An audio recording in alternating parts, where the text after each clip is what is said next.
Bonjour à tous, c'est Eric de Neken et dans cette vidéo, je vais vous présenter le tressage espagnol à deux boucles que l'on retrouve également sous le nom de tressage mexicain, toujours à deux boucles. Ce type de tressage est intéressant car il est décoratif, il permet également d'assembler deux pièces ensemble comme le ferait une couture. Nous pouvons aussi facilement gérer les angles et il peut se raccorder sur lui-même lorsque vous allez réaliser un tressage tout autour d'une pièce.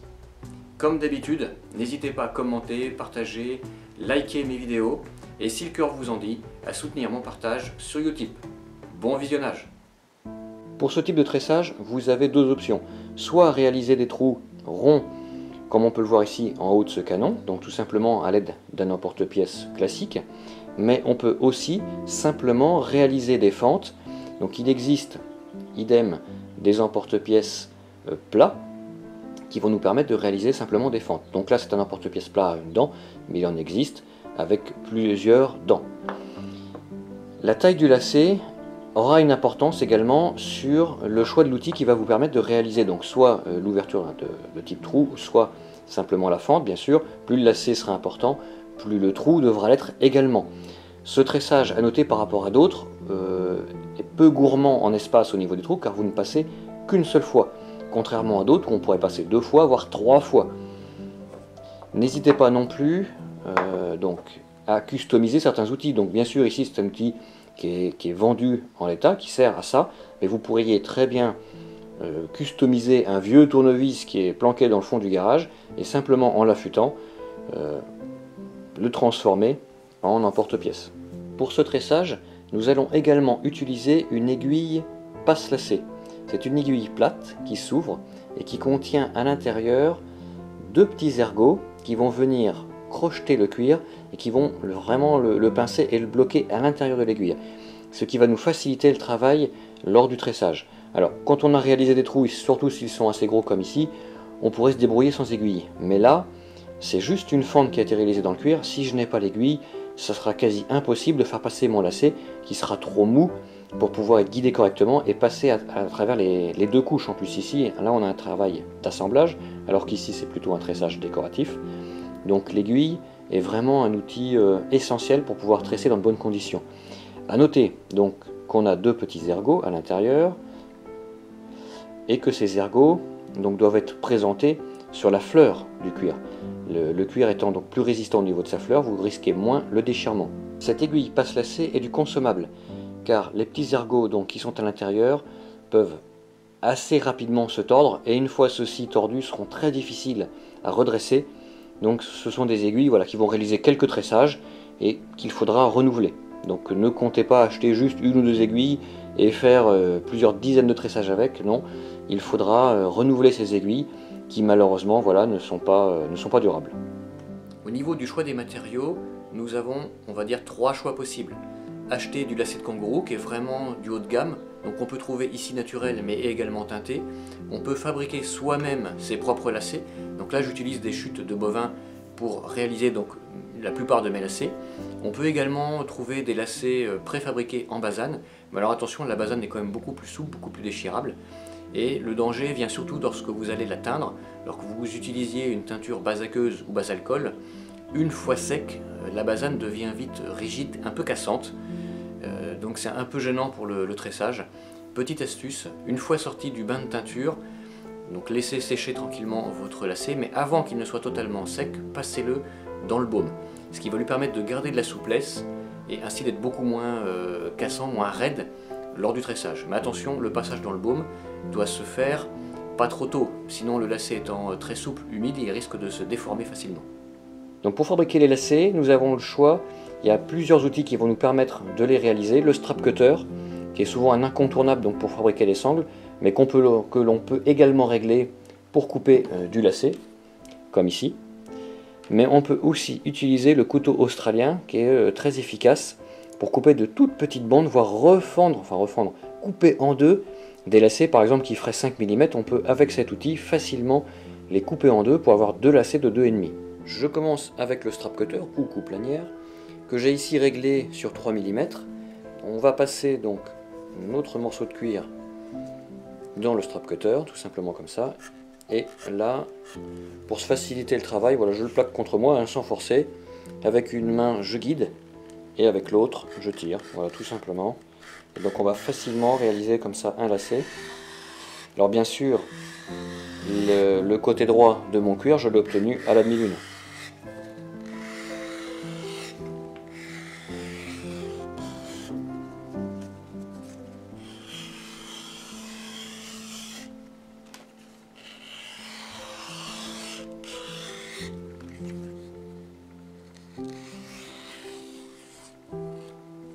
Avant d'utiliser le couteau australien, ce que je vous conseille, c'est à l'aide de la demi-lune ou de tout autre couteau, de préparer votre cuir, déjà de le couper un petit peu, parce qu'il va falloir passer de chaque côté de la lame. Donc sur un cuir un peu fin, c'est difficile, l'amorçage de la découpe se fera pas donc facilement. Voilà, donc quand c'est déjà fait, c'est beaucoup plus facile. Je suis passé de chaque côté de la lame, j'ai plus qu'à le prendre ici avec la main. Là, vous avez un petit guide qui va vous permettre de gérer donc la largeur de votre lacet. Ici, nous avons un cylindre dont l'axe n'est pas centré. Donc si vous le faites tourner, il va monter ou descendre, ce qui va permettre de caler en fonction de l'épaisseur du cuir. Donc là, je ne l'ai pas réglé, parce que j'ai un cuir tout fin. Voilà, je le prends. Donc on cale avec le pouce ici, et j'ai simplement à tirer, et j'obtiens mon lacet.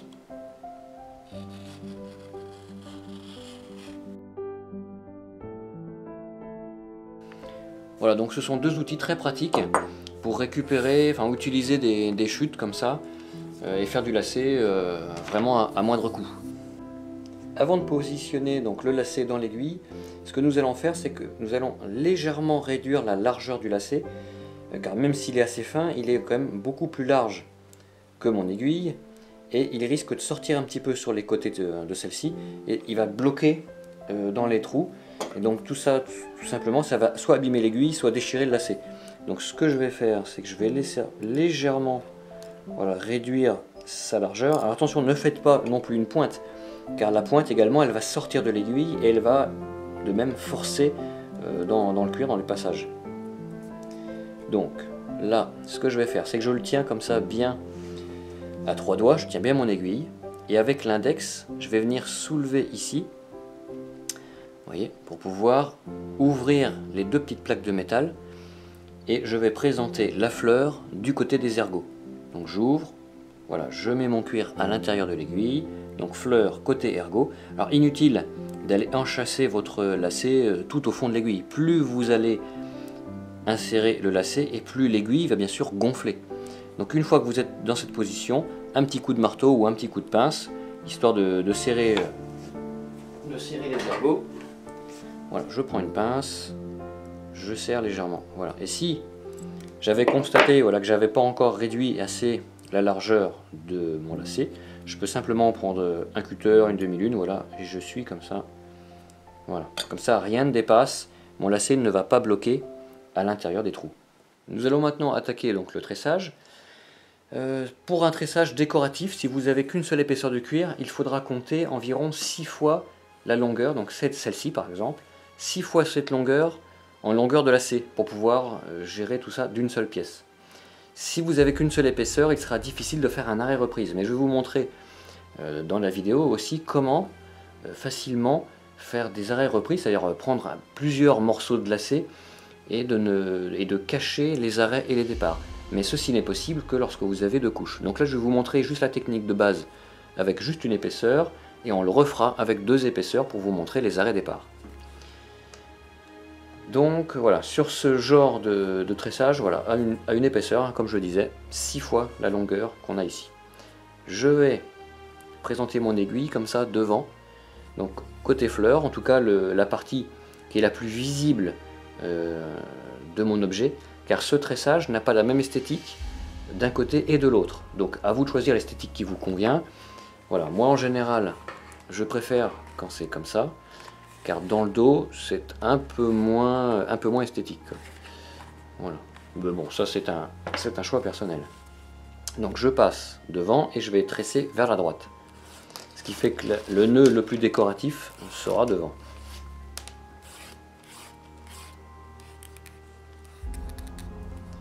on va laisser un petit peu de lacet pour pouvoir le bloquer. Donc il va rester comme ça dessus.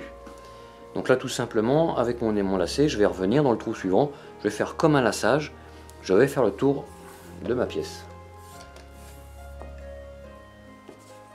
Donc là je rentre.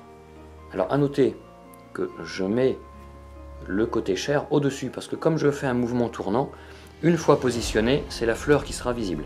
Attention également ici, à ne pas rentrer dans la boucle. Il ne faudrait pas que je laisse voilà, mon aiguille comme ça. Il faut que je sois en dessous, voilà, que je ne rentre pas dans la boucle.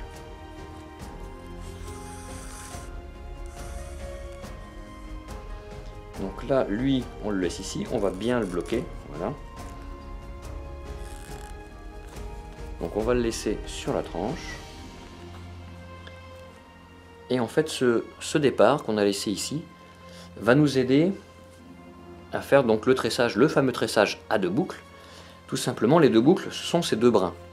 Donc, mon brin de démarrage et celui que je viens de passer ici. Et le tressage ici consiste à passer voilà, sous les deux brins. Je vais passer ici, entre les deux. Ça me forme comme une croix et je passe vraiment au milieu de la croix. Donc là, de la même façon que tout à l'heure, mon aiguille va passer comme ça, voilà, sous les lacets, dans la croix. Et quand je présente l'aiguille, vous voyez, c'est la croûte qui est au-dessus. Mais comme je fais un mouvement tournant, au final, il n'y aura que la fleur de visible. Donc attention aussi derrière. Donc là, j'ai une boucle de cuir qui se forme. Mon aiguille reste à gauche, mes lacets à droite. Voilà, je ne fais pas un passage comme ça dans cette boucle.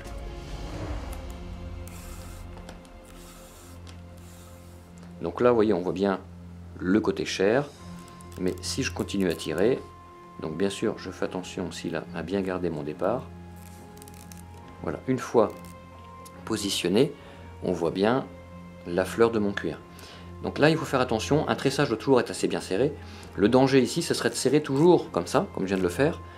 Mais à la longue, ce qui va se produire, c'est que le nœud décoratif qui cache ma tranche va progressivement pivoter et se retrouver derrière, ce qui serait dommage. Donc je serre un peu comme ça, mais je vais aussi serrer comme ça et le ramener, ce qui va me permettre d'équilibrer le positionnement de ce nœud et de bien le conserver sur la tranche. Donc maintenant que je suis passé sous mes deux boucles, donc sous mes deux lacets, je vais retourner de cette façon dans le trou suivant.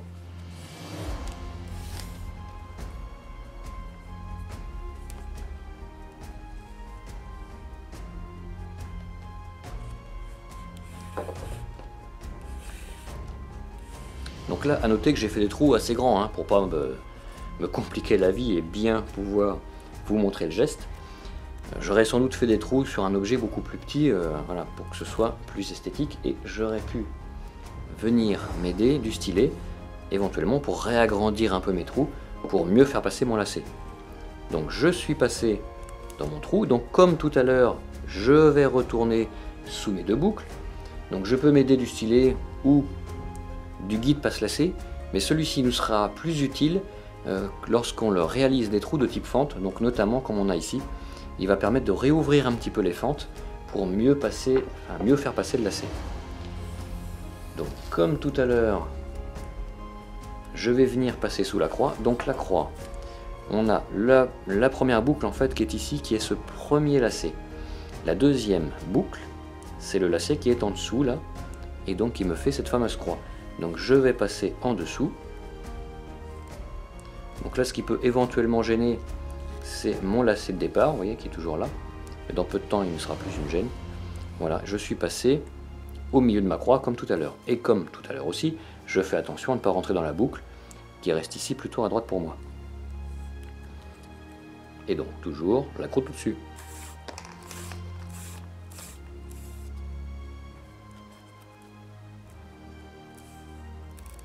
Donc je serre un peu comme ça, et je vais serrer aussi en ramenant un peu, voilà, pour bien positionner mon nœud sur la tranche. Et maintenant, ainsi de suite, je vais continuer comme ça tout le temps. Je vais simplement retourner dans le trou suivant, donc toujours la croûte au-dessus, parce qu'une fois mis en place, voilà, on voit bien, je serre, et c'est bien sûr la fleur qui devient visible. une fois que je suis passé dans le trou, je vais retourner donc sous mes deux lacets ici. Donc à noter vraiment que l'aiguille elle fait tout un tour, hein. Elle tourne. Voilà, je suis comme ça, je viens et je vais faire un tour pour passer dans ma croix. Donc là, voilà, j'ai passé, je suis passé sous les deux lacets et maintenant j'ai plus qu'à tirer l'aiguille. J'ai préparé ici un lacet noir pour vous montrer comment fusionner l'arrivée avec un départ. Donc comme tout à l'heure, hein, je suis rentré, j'ai essayé. Ici par contre, le départ, on ne va pas le bloquer comme on l'a fait tout à l'heure ici avec le lacet naturel, parce qu'après on va devoir le libérer, cette extrémité de lacet. Donc si elle est vraiment bloquée dans le tressage ici sur la tranche, ça va être compliqué, donc on va le laisser comme ça derrière pour qu'elle soit plus facilement retirable. Donc comme tout à l'heure, je vais passer dans mes deux boucles, donc ça ne change pas. Hop, alors je m'assure toujours, voilà, qu'il n'a pas fait une rille sur lui-même, donc je passe dans ma croix, voilà.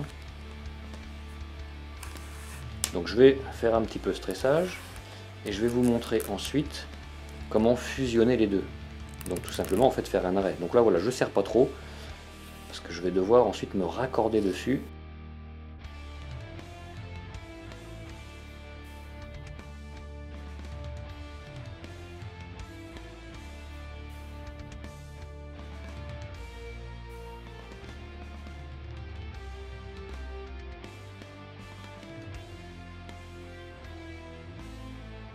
Je reprends maintenant mon premier lacet qui va ici en fait finir mon tressage. Voilà, je vais me raccorder sur le départ que j'ai fait ici avec le lacet noir.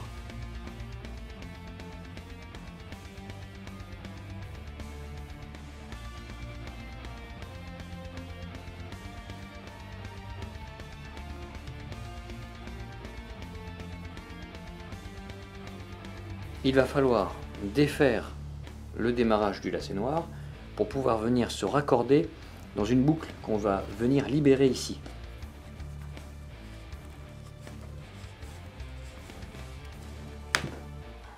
Vous l'avez tous entendu, ce petit clac du lacet qui casse. Bon, dans mon malheur, ce n'est pas très grave, c'est le lacet que je devais retirer, mais ici juste la petite galère car il est coincé sous le tressage.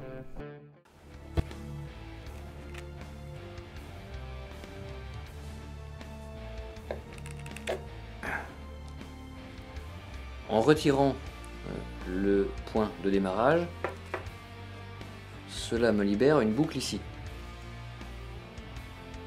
Et c'est cette boucle que l'on va venir chercher avec le tressage qui est en train de se terminer.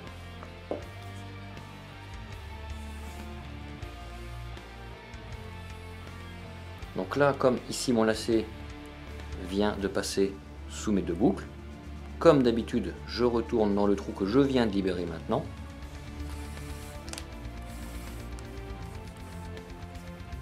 Donc je fais toujours attention à mon positionnement de lacet. Voilà. Et ici, une fois que je suis passé dans le trou, je vais venir chercher cette boucle.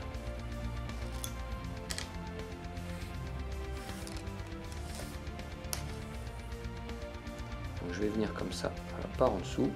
Voilà, je rentre dans la boucle. Ce qui va me permettre de lier mes deux tressages.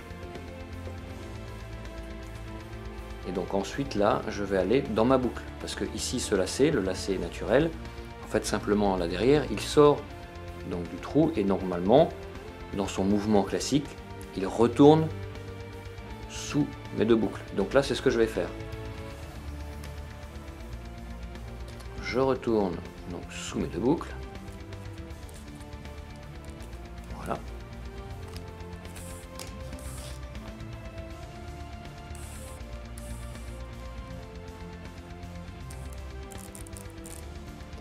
Donc là, on va devoir serrer un peu. Voilà, il faut rapprocher les deux tressages, l'un de l'autre. Et donc ici, je vais retourner une seconde fois dans la boucle noire que j'avais libérée donc en ouvrant le départ. Là.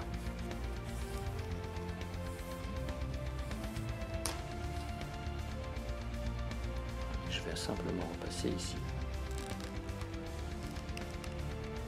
Et je repasse dans ma boucle.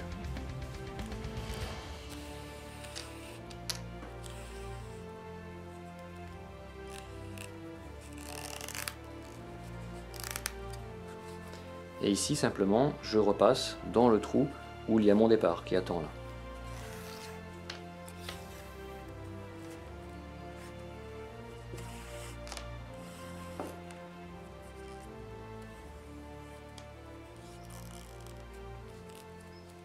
Voilà, et de cette façon, mes deux tressages comme ça ont fusionné. Il n'y a pas vraiment un arrêt départ, les deux se rejoignent. Donc après je peux couper à ras ou venir recacher les extrémités un petit peu sous le tressage, idem ici. Je pourrais venir passer dans l'épaisseur, par exemple comme ça, venir me cacher un peu et bloquer mon arrêt. Pour réaliser un arrêt simple ici, mettons, voilà, j'arrête mon tressage dans ce dernier trou. Là, je l'ai exploité, je suis toujours en deux boucles. Je vais y retourner, je vais donc doubler mon passage dans ce trou. Et là, plutôt que de faire le deux boucles, je vais faire simplement le une boucle. Donc tout bêtement, je vais prendre juste le lacet supérieur qui se trouve ici. Donc je ne prends qu'un seul lacet et non deux comme précédemment.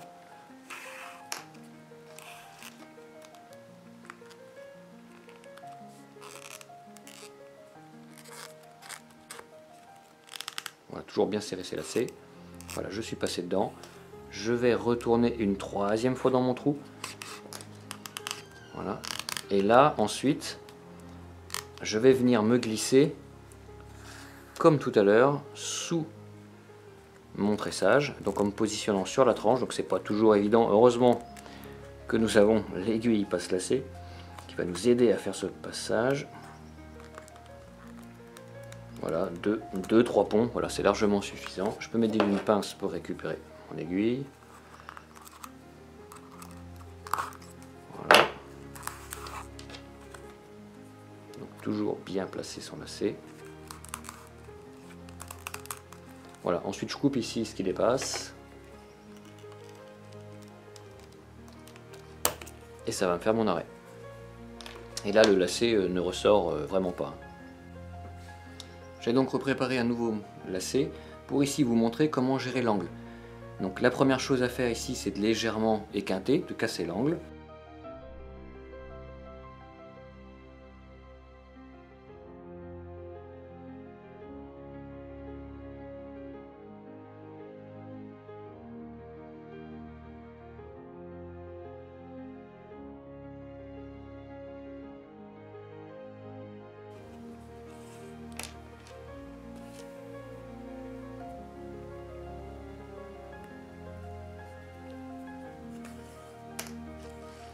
L'astuce va consister ici à retourner 2 fois dans le trou de l'angle. Donc là je suis déjà passé une fois, mais j'y retourne. Voilà, je repasse dedans comme si je n'y étais pas passé. Et je refais mon deux boucles. Alors attention, le deux boucles c'est toujours que deux lacets. Je ne vais gérer, enfin je vais passer que sous les deux lacets supérieurs. Donc le dernier qui vient de se positionner ici et celui qui est juste en dessous. Je n'en prends que deux. Voilà. Et ensuite, je retourne au trou suivant. Trou suivant que je vais doubler de la même façon.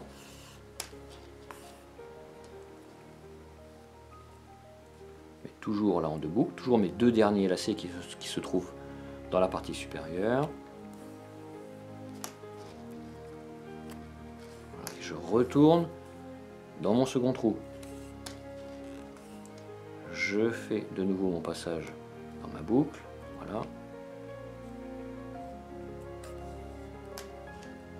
Et vous voyez, en faisant ça, mon angle est beaucoup plus dense et bien couvert. Et ensuite, je retourne comme d'habitude dans les trous suivants. Toujours mon deux boucles. Voilà. Et je continue ainsi de suite.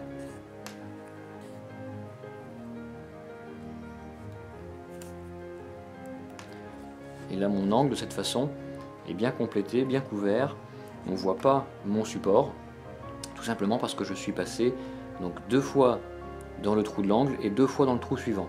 Alors selon l'angle que vous pourriez avoir, si j'avais un angle beaucoup plus fermé, j'aurais à mon avis aussi doublé le trou avant celui de l'angle. Donc j'en aurais doublé 3 comme ça. Si au contraire vous avez une courbe, vous ne pouvez doubler que le trou qui se trouve au milieu de votre courbe. Vous n'êtes pas obligé de doubler le suivant.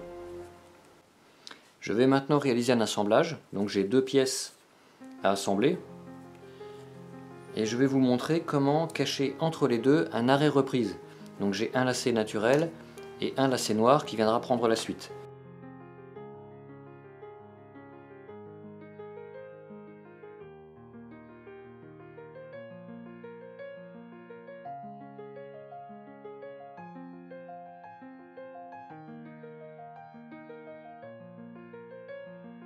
Donc là je vais anticiper un petit peu mon arrêt, on va dire que je vais avoir besoin rapidement d'un nouveau lacet. Et donc pour ça, pour ce faire, je vais avoir besoin d'anticiper.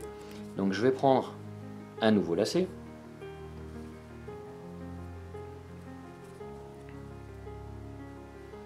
Que je vais mettre comme ça, quelques trous plus loin, en avance. Et vous voyez, je ne commence pas sur le cuir que je vois en face de moi. Il est voilà, entre les deux ici.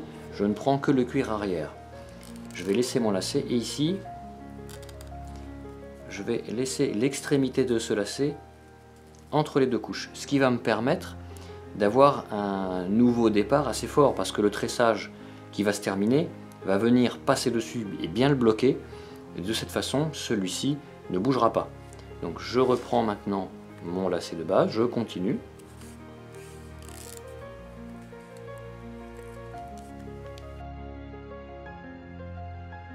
Mais là, attention, vous voyez, le trou en face est déjà occupé donc par mon lacet noir. Donc l'aiguille ici qui tient le lacet naturel en fait ne va passer qu'entre les deux couches. Voilà, je ne vais pas tout traverser parce que celui-ci, le noir, a déjà pris la relève. Donc je me mets là à l'intérieur et idem. En fait maintenant c'est le noir qui va venir bloquer l'arrêt du naturel. Donc je vais le laisser ici un peu en attente. Le noir prend la relève. Donc là je faisais un mouvement où je sortais du trou et donc ce que je dois faire maintenant c'est mon passage dans les deux boucles. Voilà, en fait le noir a tout simplement pris la relève du naturel. C'est le naturel qui est rentré mais le noir qui est sorti. Donc je rentre dans ma boucle. Voilà. Et ensuite je retourne dans le trou.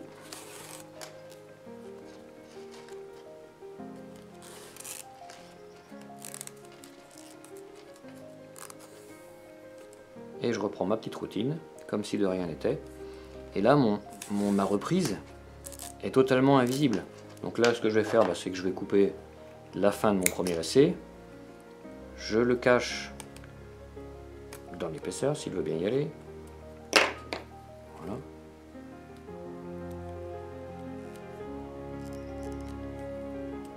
Et je continue mon tressage dessus. Ce qui fait que j'ai un blocage de l'arrêt comme du départ très fort parce que les deux en fait s'auto-bloquent l'un l'autre.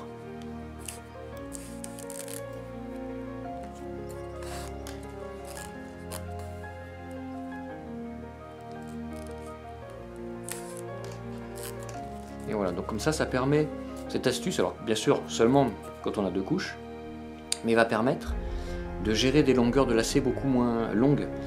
Si j'avais besoin, mettons, de 5 mètres de longueur pour gérer le tressage sur un article, plutôt que d'avoir un seul lacet de 5 mètres, je vais éventuellement prendre, je sais pas, 5 fois 1 mètre, ce qui me permet d'être beaucoup plus fluide dans mes gestes. Éviter aussi que le lacet ne vienne à vriller sur lui-même quand je viens à passer dans un trou. Voilà, c'est donc bien beaucoup plus facile à gérer des petites longueurs qu'une seule grande longueur. Et là, un arrêt reprise ne se voit pas, bon, sauf là parce que j'ai changé de couleur, mais sinon c'est très discret et ça vous permet aussi d'avoir un lacet, surtout si vous ne prenez pas de kangourou, hein, là, qui est vraiment un lacet de très bonne qualité, mais si vous prenez un lacet type Bazane, il est plus intéressant de prendre 5 fois 1 mètre qui restera très esthétique, il n'aura pas trop le temps de s'abîmer et de s'user, que si j'en avais un seul de 5 mètres, à la fin il commencerait à plus ressembler à grand chose, il serait tout étiré, tout froissé par les nombreux passages qu'il aura fait dans les trous. Dernière info donc sur ce tressage espagnol à 2 boucles, ici donc c'est l'espacement des trous. Selon la largeur du lacet, vous allez donc plus ou moins espacer les trous. Lorsque je fais des trous ronds et que j'utilise un lacet de 3 mm ici, entre chaque trou, je vais prendre 7 mm. Et si je prends un lacet plus gros, par exemple du 5 mm, j'aurais tendance à passer à 10. Donc voilà, en général entre 7 et 10 mm, c'est pas mal pour ce type de tressage. En tout cas, réalisé avec des trous. Sur le sac, donc là j'ai un lacet un petit peu plus petit, autour de 2,5 de largeur. Et là, entre chaque fente, donc réalisée avec un emporte-pièce plat, j'ai 5 mm. Vous pouvez aussi jouer sur l'écartement par rapport au bord pour changer l'esthétique de votre tressage, comme on peut le voir ici sur le canon.